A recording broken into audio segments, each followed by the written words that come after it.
Shalom, selamat datang kembali di kelas biologi bersama saya, Miss Koni. Sebelum kita memulai pembelajaran kita pada hari ini, mari sama-sama kita awali dengan doa. Berdoa dimulai. Terima kasih banyak Tuhan untuk penyertaan-Mu hingga saat ini. Kami akan bersama-sama mempelajari pelajaran biologi saat ini Tuhan. Kiranya penyertaan-Mu selalu bersama-sama dengan kami senantiasa. Terima kasih banyak Tuhan Yesus. Amin. Sebelum kita memulai pembelajaran kita pada pertemuan kali ini, mari sama-sama kita lakukan SOP. Anak-anak yang di rumah silakan berdiri. Mari sama-sama kita menyanyikan Mars Genius.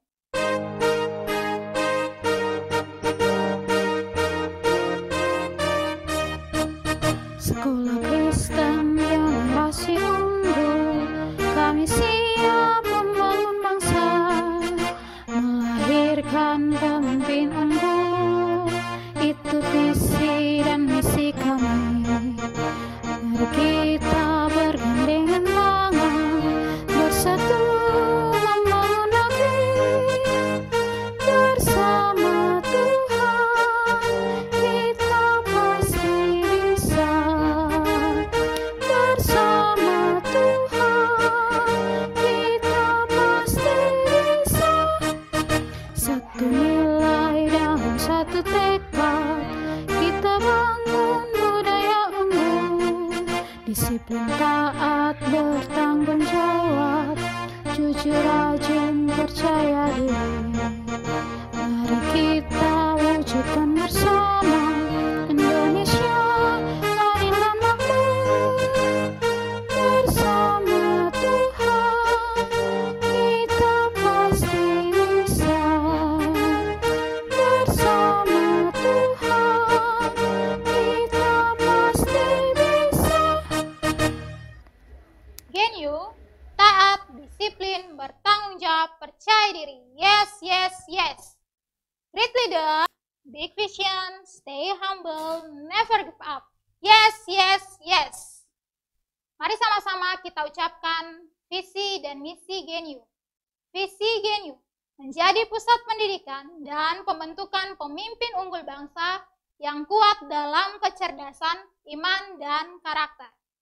Misi Geniu mempersiapkan setiap siswa mencapai potensi maksimal, karakter maksimal, dan prestasi maksimal dengan melakukan mentoring secara individual dan berkelanjutan sehingga mengalami transformasi pola pikir, pola rasa, dan pola tindak untuk melahirkan pemimpin unggul bangsa yang kuat dalam 7 area kehidupan: politik dan pemerintahan, ekonomi dan bisnis, sosial, seni dan budaya, ilmu pengetahuan dan teknologi, pendidikan, dan spiritual. Pada pertemuan kali ini, kita masih akan membahas tentang metabolisme. Seperti yang sudah saya katakan pada pertemuan sebelumnya, bahwa metabolisme merupakan seluruh rangkaian kimia yang terjadi di dalam tubuh makhluk hidup.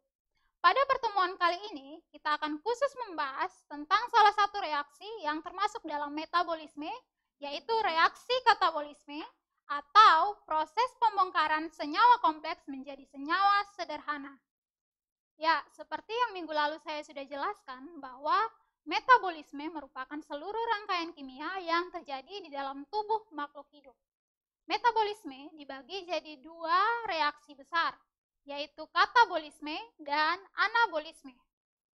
Katabolisme merupakan reaksi pembongkaran di mana senyawa kompleks akan dirubah menjadi senyawa sederhana.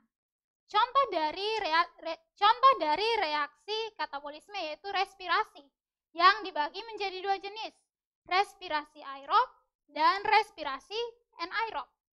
Untuk anabolisme merupakan reaksi yang bertolak belakang dengan reaksi katabolisme. Jika reaksi katabolisme adalah reaksi pembongkaran, maka anabolisme merupakan reaksi penyusunan.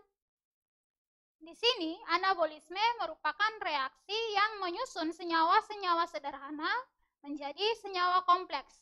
Contohnya dapat kita lihat pada reaksi fotosintesis yang dilakukan oleh tumbuhan, atau kita sebut juga dengan reaksi asimilasi karena menghasilkan C6H12O6 atau yang kita sebut dengan glukosa yang termasuk dalam karbohidrat. Kita akan mulai membahas tentang katabolisme, khususnya untuk katabolisme karbohidrat. Seperti yang tadi sudah dikatakan bahwa dalam respirasi yang termasuk dalam katabolisme dibagi jadi dua jenis, yaitu respirasi aerob dan respirasi anaerob. Untuk respirasi aerob merupakan reaksi yang membutuhkan oksigen, sementara yang anaerob berkebalikan atau tidak membutuhkan oksigen.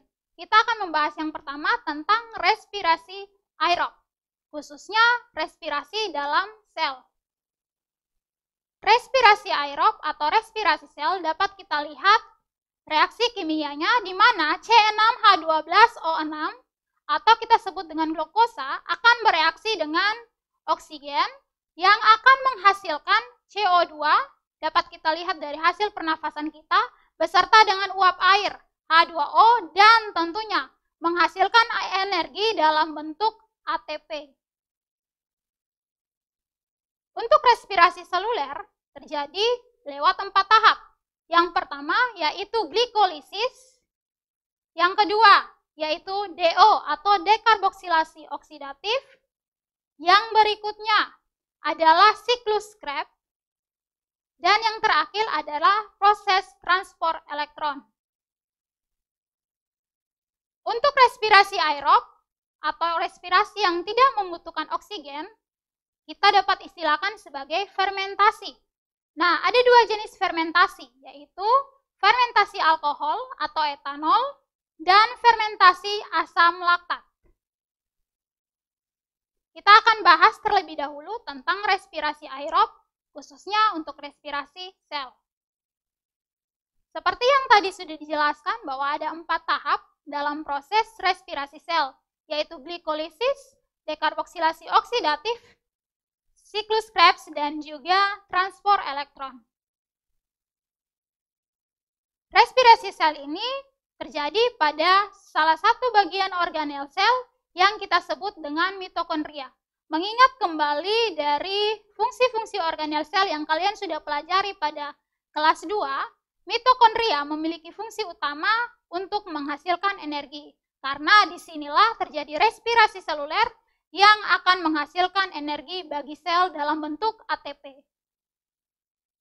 Kita akan bahas yang pertama yaitu proses glikolisis. Dilihat dari katanya glikolisis, lisis yang berarti pemecahan dan gliko yang berarti glukosa. Di sini, glikolisis merupakan suatu proses pemecahan molekul glukosa yang terjadi di sitoplasma. Nah, molekul glukosa dalam bentuk C6H12O6 ini akan disederhanakan menjadi senyawa yang lebih kecil yang fungsi akhirnya adalah untuk menghasilkan ATP untuk menghasilkan ATP bagi tubuh. Kita lihat ada 10 rangkaian. Kita lihat ada 10 rangkaian yang terjadi pada proses glikolisis. Pada tahap yang pertama, glukosa dalam bentuk C6H12 dan O6 akan dirubah menjadi senyawa yang lebih sederhana dengan bantuan enzim heksokinase menjadi glukosa 6-fosfat dengan bantuan ATP yang dirubah menjadi ADP. Nah, di sini dari 10 reaksi yang terjadi pada proses glikolisis selalu melibatkan enzim. Mengingat kembali dari pertemuan kita yang sebelumnya, pembicaraan kita tentang enzim. Enzim merupakan senyawa protein yang berguna untuk membantu atau mempercepat reaksi kimia di dalam tubuh makhluk hidup. Sehingga dalam setiap reaksi metabolisme pasti melibatkan yang namanya enzim. Dari rangkaian glikolisis, yang perlu kita perhatikan adalah pada tahap keempat. Fruktosa 1,6 difosfat pada tahap keempat akan dirubah dengan bantuan enzim aldolase menjadi 2 molekul yang berbeda, yaitu molekul gliseraldehid trifosfat dan molekul dihidroksin aseton fosfat. Lalu perbedaannya di mana? gliseraldehid trifosfat akan langsung dirubah menjadi 1,3 bifosfogliserol. Lalu, apa yang terjadi dengan dihidroksin aseton fosfat? Dihidroksin aseton fosfat ini akan dirubah terlebih dahulu menjadi gliseraldehid trifosfat, barulah menjadi 1,3 bifosfogliserol. Rangkaian tersebut terjadi secara bersamaan, hanya melalui jalur yang berbeda.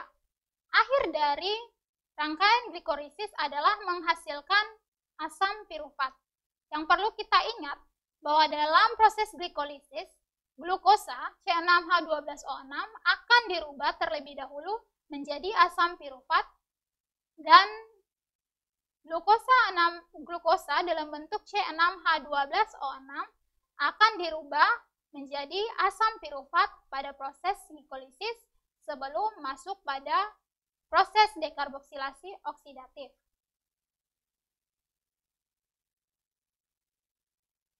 Nah, kita lihat pada gambar yang berikutnya.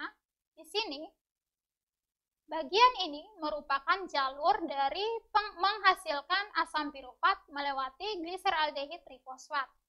Bagian yang sebelahnya merupakan jalur untuk menghasilkan asam pirufat dari perubahan dihidroksin aseton fosfat untuk menjadi asam pirufat. Dapat kita simpulkan bahwa glikolisis menghasilkan 2 ATP, 2 NADH, dan 2 asam pirufat. Kita lihat kembali dari proses glikolisis dapat kita lihat bahwa perubahan awal dari glukosa sebelum berubah menjadi gliseraldehid trifosfat ataupun dihidroksin aseton fosfat digunakan ATP yang sudah ada untuk menjadi ADP. Setelahnya maka terjadi proses penambahan ion H+ pada terjadi penambahan ion H+ pada NAD+ sehingga terbentuk NADH. Di sini ATP tidak dirubah lagi menjadi ADP, melainkan kebalikannya, di mana ADP akan dirubah menjadi ATP. Bisa kita lihat, jumlah ATP yang dihasilkan dari rangkaian glikolisis adalah 1, 2, 3, 4. Lalu, mengapa tadi disebutkan 2? Disebutkan 2 karena 2 dari 4 ATP yang dihasilkan dari proses glikolisis ini akan digunakan sebagai energi cadangan atau energi modal untuk dapat melakukan proses glikolisis seperti pada tahap awal. Lalu, selain ATP, dihasilkan juga NADH yang membantu proses glikolisis. Ya, jadi dapat disimpulkan bahwa hasil dari glikolisis berupa 2 ATP, 2 NADH, dan juga 2 asam pirufat. Yang perlu diingat adalah 1 NADH setara dengan 3 ATP dan 1 FADH setara dengan 2 ATP. Pertanyaannya, berapakah total ATP yang dihasilkan pada proses glikolisis? Ya, tahap kedua setelah proses glikolisis adalah dekarboksilasi oksidatif. Di sini, asam pirufat yang merupakan hasil dari glikolisis akan dirubah terlebih dahulu dalam proses DO menjadi asetil koenzim A. Pertanyaannya, mengapa harus dirubah terlebih dahulu? Karena sifat dari membran sel yaitu selektif permeabel menyebabkan beberapa zat tertentu tidak bisa dengan mudah masuk. Sehingga asam pirufat harus dirubah terlebih dahulu menjadi asetil koenzim A dalam proses dekarboksilasi oksidatif. Nah, dalam proses dekarboksilasi oksidatif ini, dalam prosesnya terjadi penambahan ion H+ pada NADH sehingga dihasilkan pula jumlah NADH yang sama, yaitu 2 NADH pada proses dekarboksilasi oksidatif. Ingat kembali bahwa 1 NADH setara dengan 3 ATP. Proses yang ketiga yaitu siklus Krebs. Nah, hasil dari dekarboksilasi oksidatif dalam bentuk asetil koenzim A akan memasuki yang namanya matriks mitokondria. Disinilah terjadi proses siklus Krebs. Nah, siklus Krebs terjadi lewat beberapa rangkaian. Dan untuk setiap rangkaian atau tahapannya selalu melibatkan yang namanya enzim. Ingat, enzim selalu digunakan dalam reaksi kimia karena fungsinya sebagai biokatalisator atau protein atau zat yang mempercepat laju reaksi dari suatu proses kimia tanpa ikut bereaksi. Dalam siklus Krebs dihasilkan beberapa ATP yang totalnya 2 ATP dan 6 NADH, 2 FADH, dan 4 CO2. Diingat kembali bahwa 1 FADH setara dengan 2 ATP dan 1 NADH setara dengan 3 ATP. Ya, seperti inilah rangkaian dari siklus Krebs. Dapat kita lihat asetil koenzim A sebagai hasil dari DO akan dirubah pertama menjadi sitrat dan menjadi isositrat dan sampai pada yang terakhir yaitu oksaloasetat. Dari 8 rangkaian yang terjadi pada siklus Krebs, setiap rangkaian atau tahapannya selalu melibatkan enzim. Kita lihat, dihasilkan pula NADH, ATP, dan juga CO2. Seperti yang tadi sudah dikatakan bahwa dihasilkan 2 ATP, 6 NADH, 2 FADH, dan juga 4 CO2. Yang kita lihat ini merupakan baru satu rangkaian dari respirasi seluler khususnya untuk siklus Krebs. Kita ingat bahwa untuk setiap asam pirufat selalu mengalami hal yang sama, mulai dari dekarboksilasi oksidatif sampai pada siklus Krebs. Yang terakhir dari proses respirasi sel yaitu sistem transport elektron. Di sini, transfer elektron terjadi di bagian membran dalam mitokondria. Hidrogen dari siklus Krebs diubah menjadi proton dan elektron. Oksigen berperan sebagai penerima elektron yang terakhir. Selain itu juga akan menerima H+ menjadi H2O. ATP yang dihasilkan dalam proses transfer elektron ini berjumlah 34 ATP yang didapat dari konversi setiap NADH dan FADH dari hasil dekarboksilasi oksidatif dan juga dari hasil siklus Krebs. Ingat, 1 NADH setara dengan 3 ATP dan 1 FADH setara dengan 2 ATP. Di sini, pada sistem transfer elektron, ion-ion H+ akan melepaskan diri dari NADA ataupun FADH sehingga terbentuk NAD dan FAD. Mari kita lihat ringkasan dari proses respirasi sel. Di sini dimulai dari glikolisis yang terjadi di sitoplasma atau di luar mitokondria. Ketika sudah menghasilkan asam pirufat dari penguraian glukosa, akan memasuki tahap dekarboksilasi oksidatif, masih di membran luar mitokondria, dan hasilnya akan masuk pada siklus Krebs di dalam matriks mitokondria. Hasil akhir dari setiap proses, baik dekarboksilasi oksidatif, glikolisis maupun siklus Krebs akan disetarakan pada proses transfer elektron sehingga hasil akhirnya menghasilkan ATP atau yang kita kenal dengan energi. Total energi yang dihasilkan dari respirasi seluler yaitu glikolisis dengan energi yang dihasilkan 2 ATP, siklus Krebs dengan energi yang dihasilkan 2 ATP, dan transfer elektron dengan energi yang dihasilkan sebanyak 34 ATP.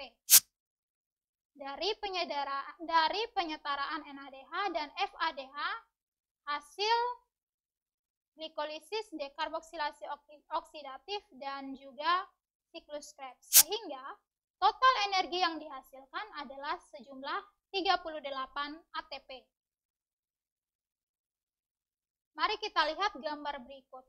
Nah, ini merupakan rangkuman dari reaksi aerob, di mana glikolisis terjadi di luar membran sel dari mitokondria, yaitu di sitoplasma, akan memasuki proses dekarbosilasi oksidatif sebelum memasuki siklus Krebs di dalam matriks mitokondria dan menghasilkan ATP lewat proses transport elektron.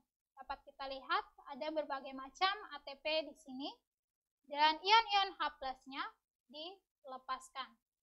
Seperti itulah proses yang terjadi di dalam reaksi aerob atau reaksi yang membutuhkan oksigen. Ya, kita akan lanjut pada reaksi yang berikutnya, yaitu reaksi anaerob, yaitu reaksi yang tidak membutuhkan oksigen. Artinya, reaksi ini akan tetap terjadi baik ada atau tidaknya oksigen di lingkungannya. Seperti yang tadi sudah dijelaskan, bahwa respirasi aerob atau fermentasi dibagi jadi dua. Kita akan bahas yang pertama, yaitu tentang fermentasi alkohol. Di sini, C6H12O6 atau glukosa akan menghasilkan oksigen. Di sini, C6H12O6 atau glukosa akan menghasilkan karbon dioksida dan juga C2H5OH atau yang kita sebut dengan etanol dan juga menghasilkan ATP. Tahap fermentasi alkohol ini akan menghasilkan hasil akhirnya adalah etanol atau yang kita kenal dengan alkohol. Mikroorganisme yang mampu melakukan ini contohnya adalah pada jamur ragi atau yeast. Fermentasi yang kedua yaitu fermentasi asam laktat. Di sini C6H12O6 atau glukosa akan menghasilkan C3H6O3 yaitu asam laktat dan juga menghasilkan 2 ATP. Asam laktat ini dapat kita rasakan pada saat kita mengalami kelelahan. Seperti inilah tahapan reaksi fermentasi asam laktat. Yang perlu kita ingat adalah tahap fermentasi secara respirasi anaerob ini selalu melewati tahap glikolisis. Ingat, selalu melewati tahap glikolisis. Dapat kita lihat bahwa baik fermentasi asam laktat maupun fermentasi alkohol yang seperti sebelumnya,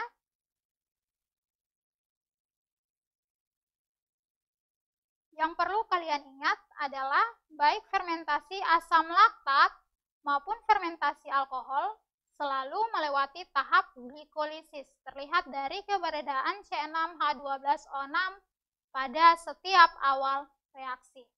Lalu pertanyaannya, apa perbedaan respirasi aerob dan anaerob yang dapat kalian identifikasi dari materi di atas? Ya, tentunya selain kebutuhan oksigen ya. Ya, demikianlah penjelasan saya tentang salah satu proses metabolisme yaitu katabolisme. Untuk pertemuan selanjutnya, kita masih tetap dalam pokok bahasan yang sama yaitu tentang metabolisme. Tapi khusus kita akan membicarakan tentang anabolisme, yaitu proses penyusunan senyawa sederhana menjadi senyawa kompleks. Sekian dulu pertemuan kita pada kali ini. Dan sampai bertemu kembali di materi-materi pembelajaran biologi di pertemuan-pertemuan selanjutnya. Semangat belajar di rumah dan jadilah pribadi yang berkualitas dengan cara-cara yang berkualitas. Shalom, Tuhan Yesus memberkati kita semua.